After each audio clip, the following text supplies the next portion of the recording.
atención de quienes le escuchaban, haciéndoles una pregunta general: ¿cómo es que ustedes no distinguen este tiempo que están viviendo? ¿Cómo es que no distinguen este tiempo?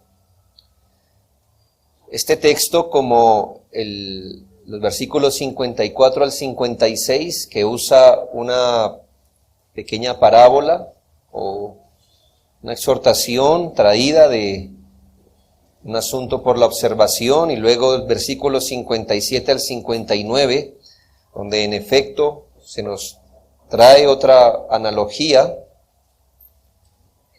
Estos ambos textos, aunque los vamos a ver por separado, hacen parte de las conclusiones a manera de reprensión que el Señor hace a sus oyentes con respecto a las enseñanzas que ya les había dado. Las exhortaciones de Cristo en este pasaje vienen a estrecharse cada vez más. Argumentaciones atrás, las exhortaciones vienen a ser generales y se han venido estrechando, dejando cada vez menos campo para ser malentendidas. Estas exhortaciones no dejan ninguna duda acerca de cuáles son las pretensiones de Cristo con respecto a los oyentes, y no dejan duda que Cristo está llamando a los oyentes a tomar posiciones serias, espirituales, trascendentales, pues no hay más que dos maneras de responder a los llamados de Cristo a ser discípulos suyos. Hemos visto que no hay más que dos maneras: o se es un siervo fiel, o es de aquel siervo que, escuchando la voluntad de su Señor, quizás manifestando ciertos deseos temporales de seguirle, no estaban dispuestos a cargar su vida con sus enseñanzas, ni vivir una vida distintiva como la deben vivir los discípulos de Cristo. Este tipo de oidor, podemos decirle, que estaba agradado por la sabiduría de Cristo, quizás había logrado entender algo de la diferencia entre la enseñanza de los fariseos y la de Jesús. Quizás también era un tipo de oidor admirado, pero él no quería pagar el precio de seguir a Cristo como él lo estaba demandando. Hermanos, Cristo tiene muchos admiradores, pero pocos discípulos, es lo que quiero decir. Hay gente que le gusta escuchar, le hace sentido, es más, le hace bien, se ponen tranquilos, están apacibles cuando se exponen al Evangelio, pero no son discípulos. El Evangelio tiene muchos admiradores, pocos seguidores, porque el discípulo, hermano, tiene que tomar una cruz y seguirle. Eso quiere decir que el discípulo de Cristo sigue a Cristo en los términos que Él puso, y los términos que Él puso son términos de renuncia, de abnegación, términos de lucha quizás muchas veces. Gente quería escuchar, pero no estaban dispuestos a renunciar a ellos mismos, no querían llevar el vituperio de Cristo, no querían ser esos siervos que hacen la voluntad del Señor en la segunda, ni mucho menos en la tercera vigilia de la noche. Este tipo de gente, de admiradores del Evangelio, deseaban que Cristo resolviera prontamente los planes divinos.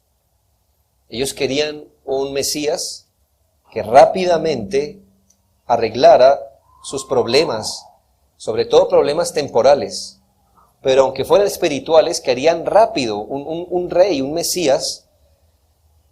Y el Señor no ha muerto, y ya les está hablando de una segunda venida. Así que les estira el tiempo de la espera. Así que para el seguidor que estaba dispuesto a seguir a Cristo, creo que fue el caso de Judas, hermano.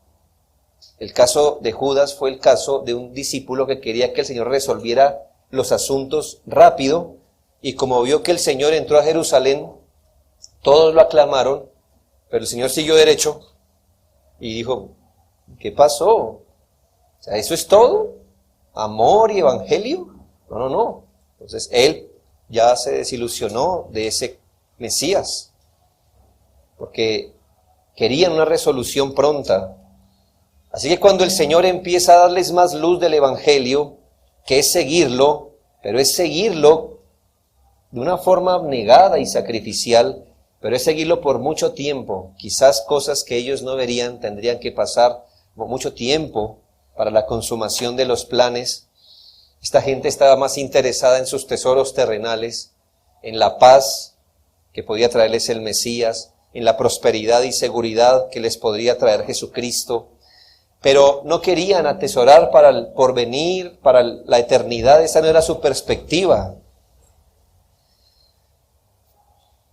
Esta gente fue reprendida por el Señor con estas palabras. La vida del verdadero discípulo de Cristo incluye discernir las enseñanzas de los líderes religiosos, por supuesto.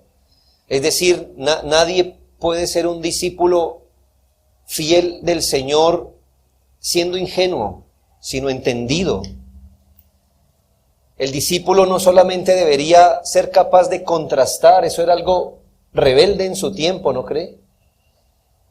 No había como hoy muchas religiones. De hecho, había solo una, el judaísmo. Y entonces pensar distinto al judaísmo lo ponía usted fuera de la religión. Pero si usted quería seguir a Cristo, debería empezar a discernir las enseñanzas y contrastarlas y sacar conclusiones. Usted debería estar dispuesto a confesar a Cristo públicamente. Y le recuerdo que es este Cristo sufriente el que usted debería confesar. No era el Cristo victorioso de la resurrección todavía. Era el Cristo, el hombre que parecía el hijo de un carpintero, que no se le veía mucho que era el Mesías, pero usted debería ser capaz de seguirlo allí y confesarlo públicamente, y debería saber que si eso hacía iba a traer sobre usted persecuciones complejas.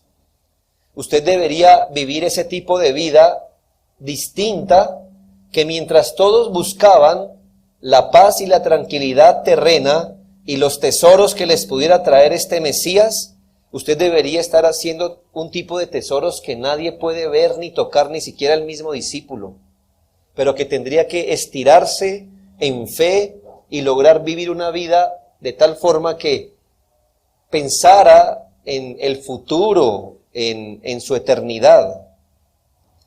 Este hombre no debería estar buscando cómo cambiar las condiciones actuales, sino que debería estar y volcar su vida en la búsqueda del reino de Dios, del señorío de Cristo. Él debería permanecer viviendo en la voluntad de Dios de forma perseverante todo el tiempo, hasta que la obra de Cristo fuera consumada, y según Cristo esto iba a ser mucho tiempo después.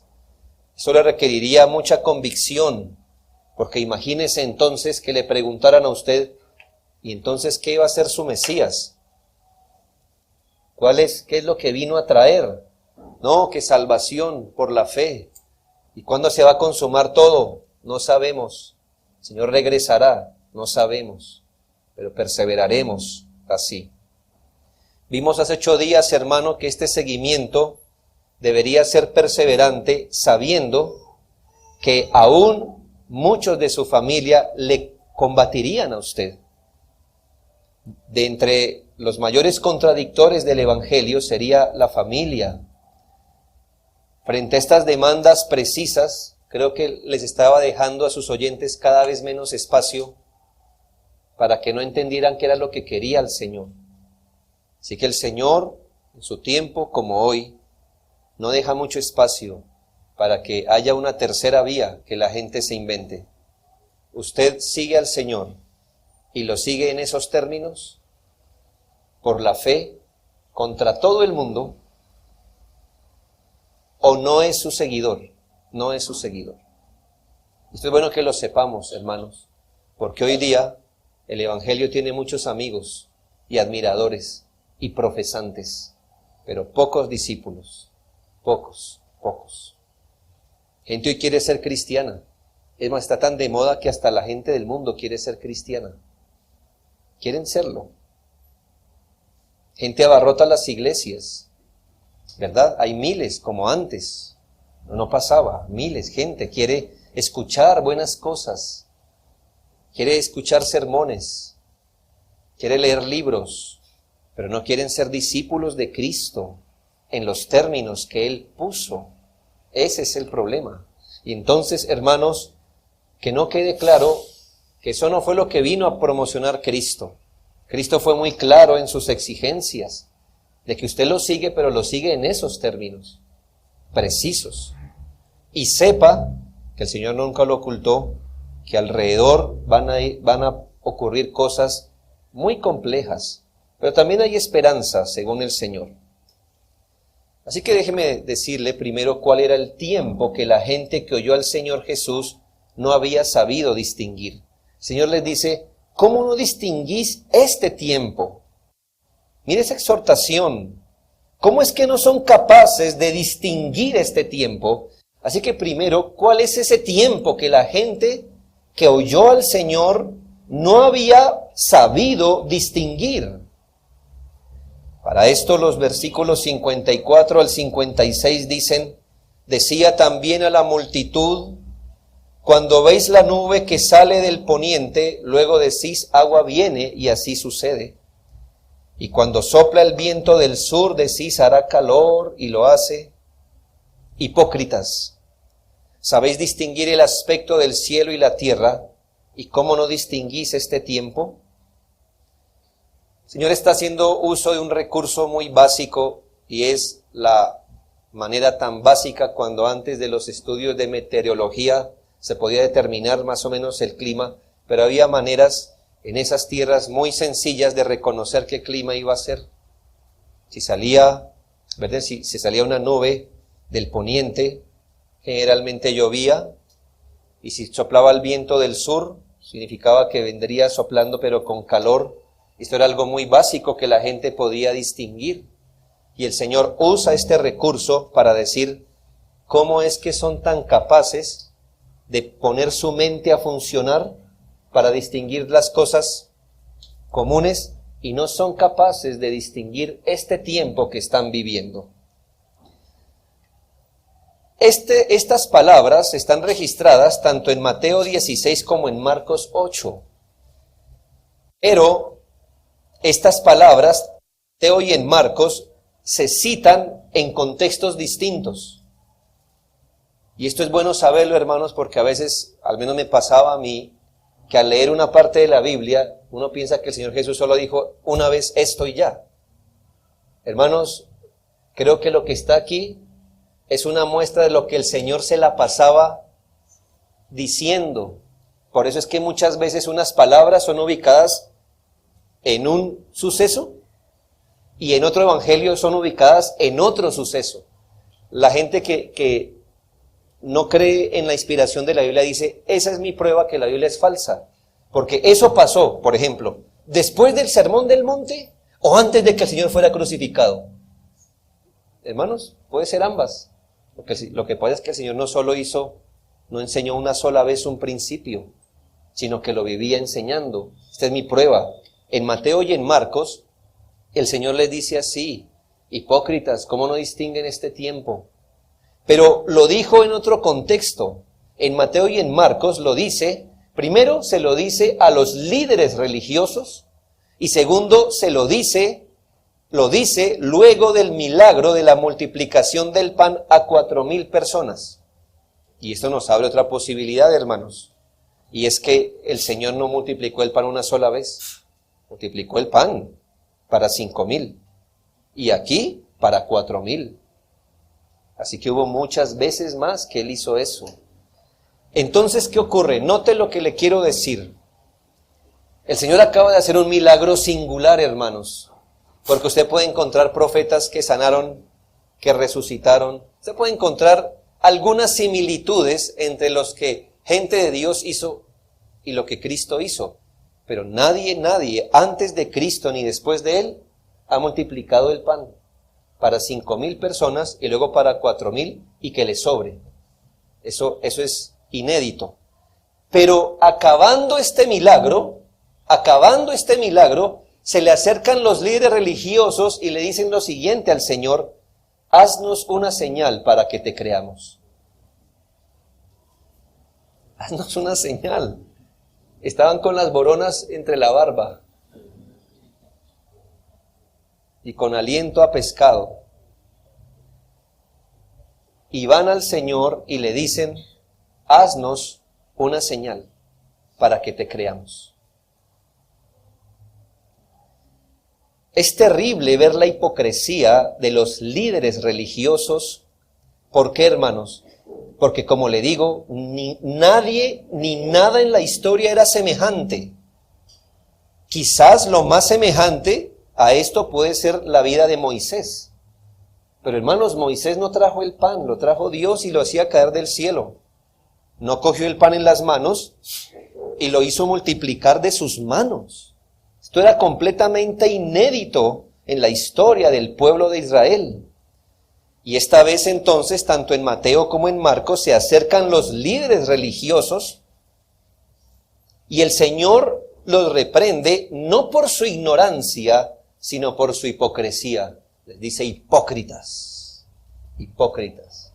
No los reprende por la ignorancia, sino por esa ceguera autoimpuesta, por seguir desafiando a Cristo pese a no tener más excusa.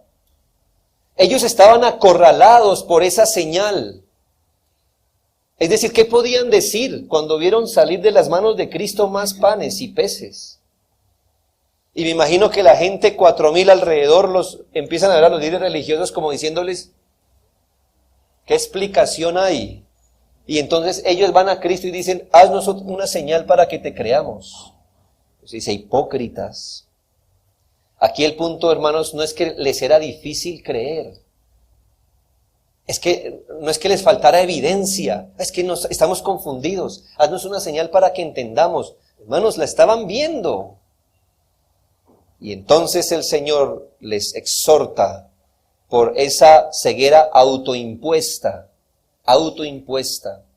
Ellos no creían porque no querían creer. No tenían ningún punto para poder decir: no creo por esto. Aún así, siempre iban a burlarse del Señor y querer someterlo a su voluntad. Pero a diferencia de Mateo y Marcos, las palabras de Lucas no se las dice a los líderes religiosos, se los dice a la gente común que lo escuchaba. En este texto, el Señor no se dirige especialmente a los líderes religiosos, sino a todos aquellos que le escuchaban, dejándolos sin excusa. Pues sabe, hermanos, el Señor exhortó a los líderes religiosos a saber discernir el tiempo que vivían. Él exhortó a los líderes religiosos a que deberían ser entendidos en el tiempo que estaban viviendo. Pero, hermanos, no deja sin responsabilidad al oyente común, pues según Lucas, también debe ejercer discernimiento. El discernimiento no es solo para los líderes religiosos. El Señor exhortó a los líderes por no discernir el tiempo en que vivían. Pero, hermanos, en Lucas se exhorta a los oyentes. Y es que suele pasar que los oyentes depositan su discernimiento, se lo depositan a los líderes. Algo así como: pastor, ¿y aquí qué debemos pensar? O pastor, ¿y aquí qué debemos hacer? Hermanos, yo tengo que tener discernimiento porque guío una grey. Pero usted debe ejercer discernimiento porque es discípulo de Cristo. Es que por blanquear la mente y hacer que el líder piense por todos, muchos líderes e iglesias se han desviado. ¿Por qué? Porque si el líder se desvía, y la gente le entregó su discernimiento al líder, ¿qué pasa con las demás? Pues todos se desvían. El oyente común debe ejercitar discernimiento, porque el oyente común es tan responsable como el maestro que le enseña. Es decir, hermanos, si fruto de una mala enseñanza usted despierta en el infierno y al lado suyo está el maestro que le enseñó, ¿de qué le va a servir decir, es que él me enseñó mal? Sí, pero usted aprendió mal. El discernimiento no era un regalo para el liderazgo, sino también para el oyente común. Por supuesto que no estoy planteando aquí un escenario donde los líderes religiosos sean vistos con sospecha constantemente. Pero hermanos, el otro escenario tampoco es válido. El de la completa ingenuidad y falta de discernimiento a las enseñanzas de los líderes. Sobre todo, hermanos, esta exhortación no está dada tanto para evaluar a sus líderes, sino cómo es que el pueblo tampoco fue capaz de discernir los tiempos que vivían. Ese es el punto. Así que no es tanto como evalúen a los líderes, sino por qué no fueron capaces de evaluar los tiempos que estaban viviendo. ¿En qué pecaron los líderes? En no discernir los tiempos que estaban viviendo. ¿Y en qué falló la gente? En no discernir los tiempos que estaban viviendo. Así que no quiero enfatizar aquí o enfocar esto como la enseñanza es que debemos tener discernimiento para las enseñanzas de los líderes. No, aunque eso es cierto. Pero aquí el énfasis, ¿cuál es, hermano?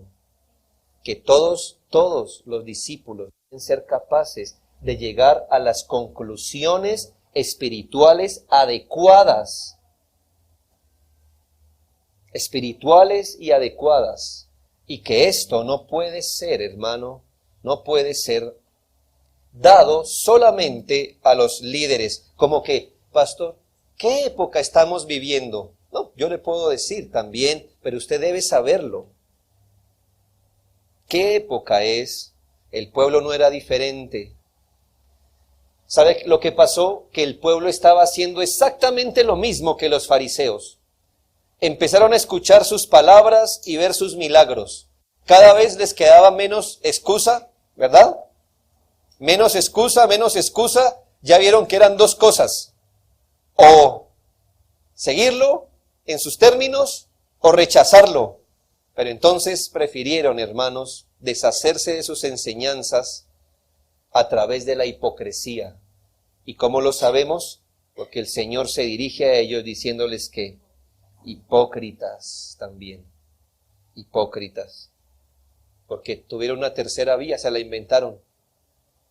Ser discípulos de Cristo, en sus términos, no ser discípulos de Cristo, que eran las dos, pero ellos inventaron una tercera vía. ¿Cuál fue la tercera vía? Hipocresía. Decir, no sabemos. No tenemos la evidencia suficiente para saber si este es el Mesías o no. ¿Ve? Hipocresía. Hipocresía. ¿Qué días eran esos días que la gente se negó a distinguir? ¿Cuáles eran esos días, hermanos, que el Señor dijo, cómo no han sabido distinguirlos? ¿Cuáles eran esos días, hermanos? Eran los días del Mesías prometido. Eran los días del Mesías anunciado. Eran los días, estaban viviendo en los días del Mesías esperado. Eran los días del cumplimiento de las profecías del ungido del Señor. Ellos estaban viviendo en los días de salvación, el tiempo de su visitación, esperado desde Génesis 3, imagínense. Siglos antes se habían profetizado esos días, y cuando llegaron esos días, no quisieron discernirlos, no que no hayan tenido evidencias, se negaron a darle la razón. Hermanos, los tiempos se habían cumplido, las profecías habían llegado a su cumplimiento.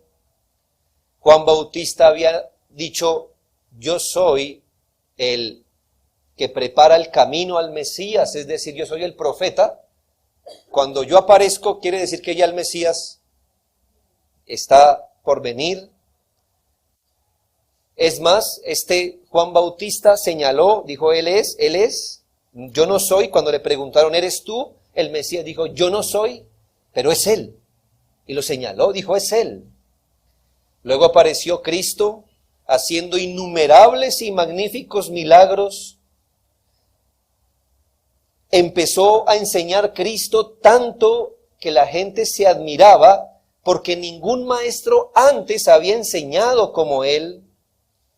La gente empezó a reconocer que sus enseñanzas le traspasaban el alma, pero aún con todo y esto la gente cerró sus oídos y rechazaron el día de su salvación y dijeron, ¿no tenemos evidencias? No importa que una estrella se haya parado encima de su casa, no importa que una estrella haya anunciado el nacimiento del Mesías judío, no importa, ¿verdad?, que haya aparecido un profeta diciendo él es el Mesías, no importa los milagros, uno y otro, no importa. Aún así dijeron, ¿sabe? Estamos confundidos, no tenemos evidencia si él es el Mesías. Hipócritas, no supieron distinguir, no quisieron distinguir. Vieron el dedo de Dios, lo vieron y dijeron que ese dedo no era de Dios sino del diablo.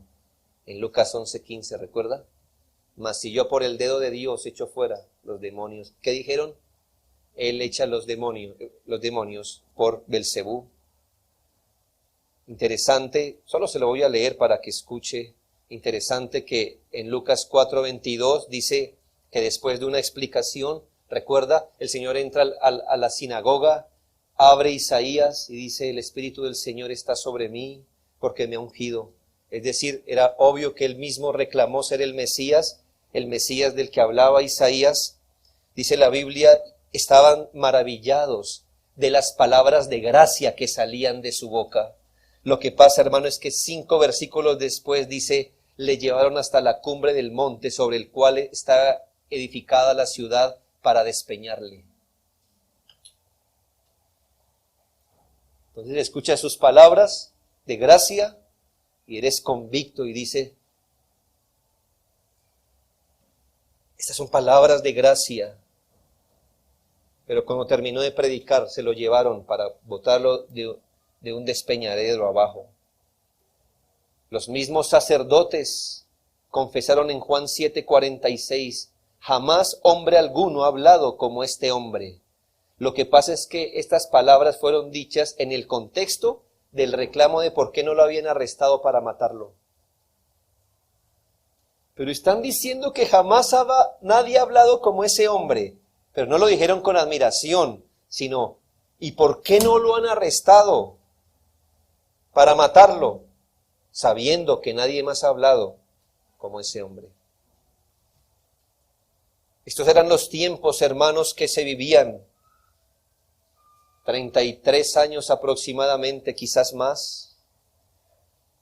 Pero sobre todo 3 o 4, quizás 5 años pudo haber pasado, donde se escuchó al Señor. Eran tiempos para meditar lo que jamás se había dicho, para discernir las palabras de quien jamás había hablado así. Esta gente de esta generación, los que estuvieron vivos para este momento, deberían haber contrastado las enseñanzas que tenían, comparado los tiempos, como le dijo Jesús a los judíos, visto las señales. Es decir, no habéis visto, no habéis entendido de qué tratan las señales. Les he multiplicado el pan para decir que yo soy el pan. Les he abierto la vista a los ciegos para enseñarles que yo doy vista espiritual. He levantado gente de los muertos para enseñarles que yo doy vida. Pero ¿qué han pasado? Se han quedado en lo externo. Ellos sacaron conclusiones superficiales. Ellos, lamentablemente, esos tiempos únicos y singulares que ha vivido hasta hoy día la tierra, los trataron como tiempos comunes, como si esto fuera lo normal. Los judíos eran capaces de llegar a conclusiones de asuntos rutinarios con menos evidencia, como una nube. Era una sola nube y llegaban a conclusiones precisas. Va a llover. Una nube, va a llover. 100 milagros, difícil saber si él es el Mesías o no. Hipócritas. Con más evidencia, rechazaron al Mesías. Ellos estuvieron expuestos a mayor cantidad de luz, la mayor cantidad de luz dada a esta humanidad desde este tiempo, y la rechazaron. Estos judíos se negaron a ejercer discernimiento, cerraron sus ojos a los sucesos más significativos que ocurrían en sus propios días, rehusaron ver que se estaban cumpliendo las profecías ligadas al Mesías, se negaron a identificar al Señor Jesús con el Mesías, pese a la abundancia. Quizás su rechazo intencional y premeditado era porque lograban ver no solo que el Mesías estaba entre ellos, sino que el Mesías demandó un seguimiento firme. Eso no estaba en su presupuesto, ¿verdad? Que si él no hubiera hablado así, si él no hubiera demandado eso así, lo hubiéramos reconocido como el Mesías. Pero cuando empezó a hablar de cosas firmes, quizá dijeron, no, el precio es muy alto. ¿Qué ocurrió? Hermanos, la historia nos lo dice con claridad. Ellos dejaron pasar el día de su visitación. Dejaron pasar el día de su salvación. Esto es terrible, hermanos. ¿Por qué? Porque Dios nunca se comprometió a dar una segunda oportunidad a nadie. A nadie. Es más, en nuestra Biblia, ni siquiera Él se ha comprometido a darle una oportunidad a alguien. Ni siquiera una. ¿Me hago entender? ¿Cómo lo sabemos? Hay naciones donde jamás llegará el Evangelio. En ellos, ¿qué se demuestra?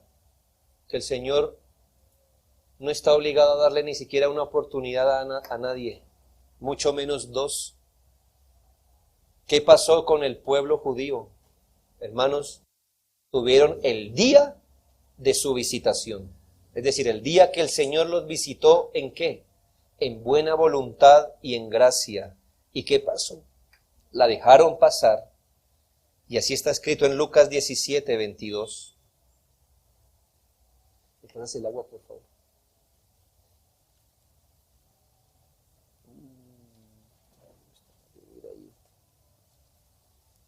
Lucas 17, 22.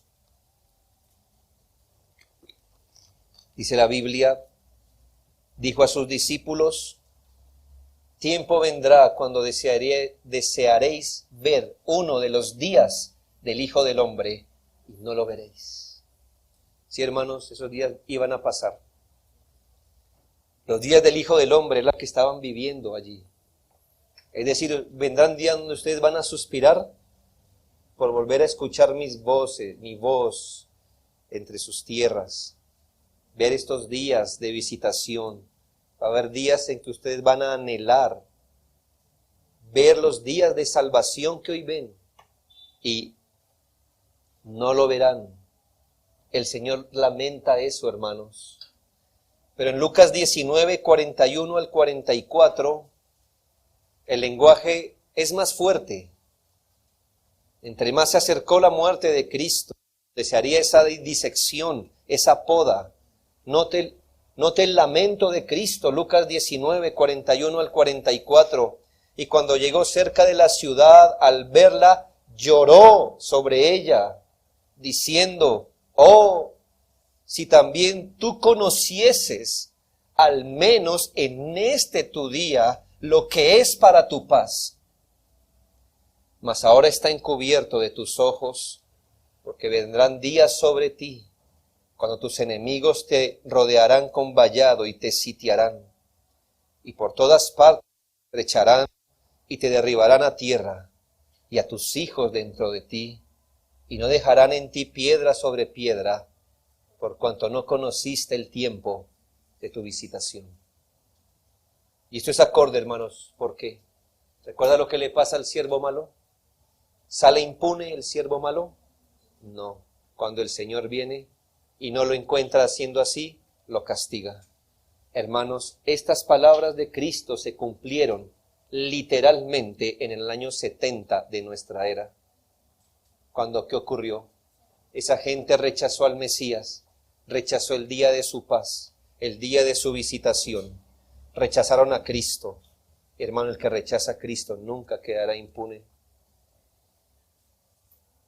Tiempo después, en vida de muchos de los apóstoles, viene el ejército de Roma con Tito Vespasiano en el año 70 y destruye Jerusalén y no deja piedra sobre piedra.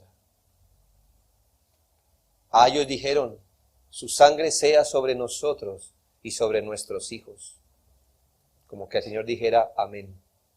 Así será, hasta hoy. Donde los judíos todavía están esperando el Mesías, porque dejaron pasar el día de su visitación. Hipócritas, tenían toda la evidencia y dejaron pasar su día, el día de su salvación. Hermanos, traigamos esto aquí. ¿Cuál es el tiempo que hoy la gente en general que oye al Señor no ha sabido distinguir? ¿Cuál es el tiempo que hoy día, la gente que escucha al Señor por medio de su palabra no ha sabido distinguir? Es que podemos ver con mucha claridad los judíos, ¿verdad? Y decir, si yo hubiera estado allá, dele gracias a Dios que no estuvo allá, que hubiera hecho exactamente lo mismo, ¿no ven? Pero es diferente hoy, hermanos. Yo pudiera preguntar, si acaso la exhortación de discernir los tiempos era solo para aquellos que estuvieron en los días del Hijo del Hombre, o si acaso estos tiempos también deben ser discernidos. ¿Acaso hay algo especial en este tiempo que deba ser discernido? Pero claro, no al nivel de lo natural, ni de lo físico, sino espiritualmente. Espero que usted en su alma diga, sí, estos días también deben ser discernidos. Hermanos, muchos en este tiempo, ya eso es una profesión hoy, son entendidos de medir e interpretar los tiempos a todo nivel. ¿Se ha escuchado esto? Los expertos en economía dicen que el próximo año, que en 2 años, que en 10 años. Los expertos en el clima dicen que en 5 años, 10 y en 50 años. Los expertos de la salud dicen que de aquí a tanto tiempo vamos a estar así y así, ¿verdad? Y tenemos como humanidad la capacidad de discernir los tiempos de una forma física como los judíos del tiempo, ¿verdad? ¿Va a llover? Llueve. ¿Va a ser esto? Pasa. Sí, tenemos esta capacidad. Gente hoy analiza cómo se mueven los vientos políticos a través de la observación y el análisis. El mundo se está moviendo hacia allá. Los filósofos tienen esa capacidad, ¿sabe? De medir cómo va a pensar la gente en unos años. ¿Es esto lo que hace que los tiempos deban ser discernidos? ¿O a este nivel deben ser discernidos? No principalmente. El mismo Señor nos afirmó qué tiempos son los que hoy vivimos y nos exhorta, como en su tiempo, a responder adecuadamente. Y tomaré de 2 de Pedro 3:15 esta palabra. Y tened entendido que la paciencia, entre paréntesis, que muestra Dios hoy, que la paciencia de nuestro Señor es para salvación. Este texto de 2 de Pedro 3:15 hace parte de la respuesta inspirada que el apóstol Pedro da a quienes en su tiempo se empezaron a burlar de por qué el Señor no viene por segunda vez. El apóstol le llama burladores. ¿Y por qué le llama burladores? Porque pasaba un año y pasaba otro año y los apóstoles predicaban no solamente de la primera venida de Cristo, su muerte y resurrección, sino que empezaron, como el Señor les enseñó, a hablar de su segunda venida. Y entonces muchos decían, ¿y dónde está su segunda venida?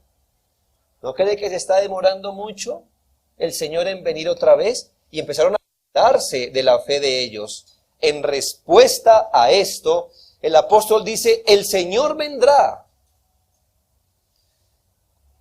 Y créanlo o no, es mejor que lo crean, cuando venga va a haber una destrucción colosal. Y usa las palabras más fuertes, fuego, destrucción. Todo lo que presenta el apóstol Pedro es algo como llamaríamos hoy apocalíptico. Pero dice, pero les voy a decir por qué eso no ha ocurrido. Porque el Señor es paciente. Y esta paciencia que está mostrando hasta hoy es para salvación. La paciencia de Dios no es un bien ni eterno ni ciego. La paciencia por definición algún día va a acabar. Por definición. La paciencia simplemente es estirar la bondad o no ejecutar un juicio por un tiempo, pero por un tiempo, porque se va a ejecutar. Es solo dar una espera.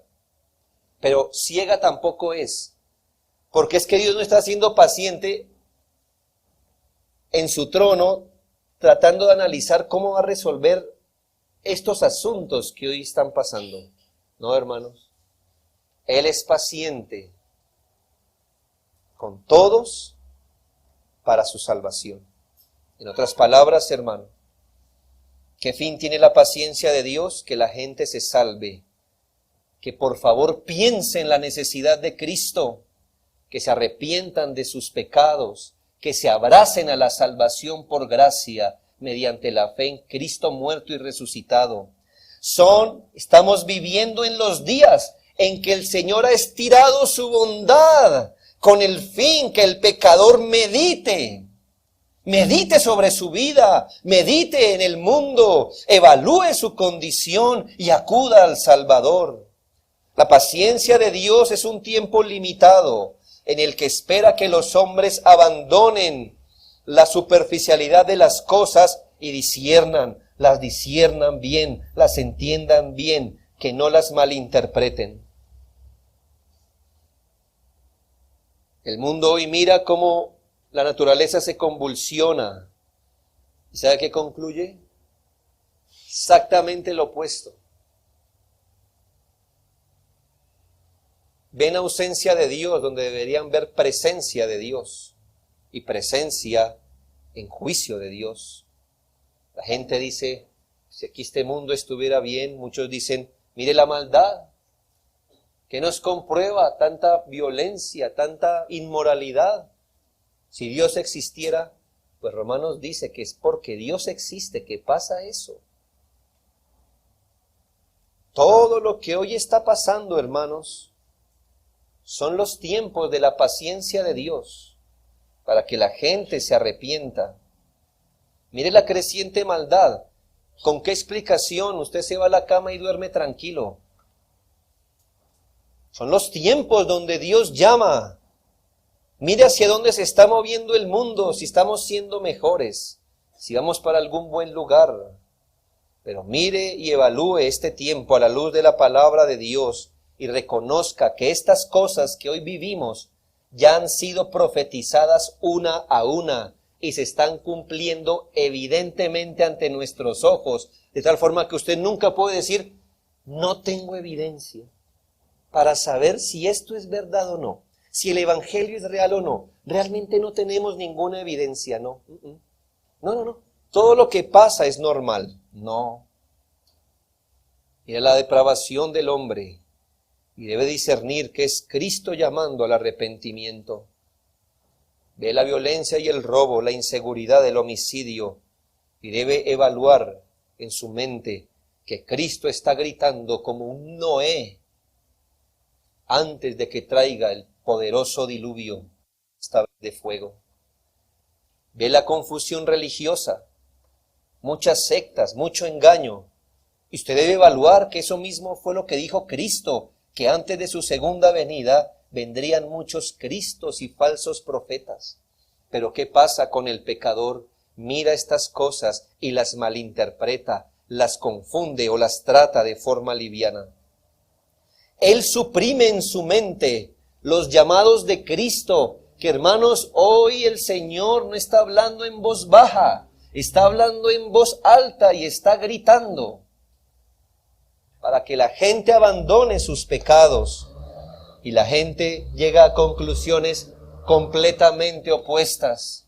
La gente hoy debería estar concluyendo que este mundo o lo salva Cristo o perecemos. Pero ¿sabe? Todavía nos estamos hoy día inventando bailes del violador eres tú, para ir y transformar radicalmente el pecado. Es ridículo. Hipócritas. Hipócritas.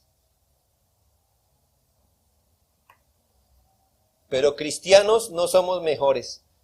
Ya apareció la versión cristiana del violador eres tú. ¡Bravo! Cuando deberíamos caer de rodillas y esperar en la gracia de Dios mientras avanzamos el Evangelio. No pueden discernir su día. No tienen evidencia, ¿verdad? No la hay. Sí la hay. Pero no llegamos hasta allá, ¿verdad? Estas son llamados de Dios en Cristo, dejando cada vez a la humanidad con menos espacio para que excuse su falta de arrepentimiento. Estos son los días donde usted está con Cristo o es evidente que está en su contra. Es evidente que está en su contra. Estos tratos de Dios en estos tiempos son claros. Lo que pasa es que usted, si no está en Cristo, no los quiere ver. O si es un discípulo negligente, no los quiere ver. Pero es muy claro. Lo que pasa es que la gente quiere vivir en sus pecados. Quiere seguir viviendo en la carne, satisfaciendo sus deseos y prefiere razonar hipócritamente que no hay evidencia. Al menos un ateo confeso, y es difícil encontrar verdaderos ateos académicos, llamémoslo así. Y al menos me dejó ver la sinceridad de este ateo, porque un cristiano le pregunta a este ateo, es un profesor aclamado, ¿con qué evidencia usted creería en Dios? Y dijo, con ninguna. Al menos es coherente. ¿Por qué? Porque él sabe que si entra al terreno de las evidencias, tiene que creer. Pero no, con ninguna evidencia. Lo mío es una postura. ¿Sí? Hermanos, al menos él es consecuente. Ya todos sabemos para dónde va si no se arrepiente, pero es consecuente con decir, no es evidencias. Evidencias hay muchas, pero yo quiero suprimirlas. Ese es el punto. Cada vez más la gente queda, hermanos, sin campo para escabullirse. Les queda una opción, la hipocresía. Pero usted puede leer Mateo 24, por favor, véalo. Usted puede leer Mateo 24 y decir que no hay suficientes evidencias para concluir, que no estamos viviendo esos tiempos que Cristo nos dijo. Si tan solo estuviera este versículo, estos versículos, si tan solo fueran estos, pero Mateo 24, 4 al 14, mire, si es que nos falta evidencias. Respondiendo Jesús les dijo, mirad que nadie os engañe, porque vendrán muchos en mi nombre diciendo yo soy el Cristo, ¿Ha pasado eso hoy? Bueno, se llaman apóstoles, ¿no? Y a muchos se engañarán. Y oiréis de guerras. No sabemos qué es eso, ¿verdad? ¿Guerras? ¿Qué es eso? No. Y rumores de guerras. ¿Alguno? ¿Ha escuchado algún rumor? ¿Verdad? Mirad que no os turbéis, porque es necesario que todo esto acontezca, pero aún no es el fin. Porque se levantará nación contra nación, reino contra reino, habrá pestes y hambres y terremotos en diferentes lugares, y todo esto será principio de dolores. Entonces os entregarán a tribulación y os matarán, y seréis aborrecidos de todas las gentes por causa de mi nombre. Muchos tropezarán entonces, y se entregarán unos a otros, y unos a otros se aborrecerán, y muchos falsos profetas se levantarán y engañarán a muchos. Y por haberse multiplicado la maldad, el amor de muchos se enfriará, mas el que persevere hasta el fin, éste será salvo. Y será predicado este evangelio del reino en todo el mundo, para testimonio a todas las naciones, y entonces vendrá el fin. ¿Hay evidencias, hermanos? ¿Las puede ver? ¿Las puede discernir afuera? Usted puede decir, no, estoy ajeno, no sé nada de eso. Estas evidencias presionan al arrepentimiento hoy mismo. ¿Por qué? Dice la Biblia, así que somos embajadores en nombre de Cristo. Como si Dios rogase por medio de nosotros, os rogamos en nombre de Cristo, reconciliaos con Dios. Al que no conoció pecado, por nosotros lo hizo pecado, para que nosotros fuésemos hechos justicia de Dios en él. Así pues nosotros, como colaboradores suyos, os exhortamos también a que no recibáis en vano la gracia de Dios, porque dice, en tiempo aceptable te he oído y en día de salvación te he socorrido. He aquí ahora el tiempo aceptable, he aquí ahora el día de salvación. Hermanos, hoy es el día de salvación, amigos. Desde la primera venida de Cristo, este mundo está experimentando el día de la salvación de Dios, de la paciencia de Dios para salvación. Su retraso en venir no es incapacidad divina, no es que se desentendió del mundo. Este tiempo debe ser interpretado como el tiempo en que Dios tiene paciencia del malo, porque no es su voluntad moral que él se pierda, sino que se salve. También dice en Hebreos, por lo tanto, puesto que falta que algunos entren en el reposo, y aquellos a quienes primero se les anunció la buena nueva, no entraron por causa de desobediencia, otra vez determina un día hoy diciendo, después de tanto tiempo, por medio de David, si oyeres hoy su voz, no endurezcáis vuestros corazones. ¿Cuál es el día de salvación? Hoy.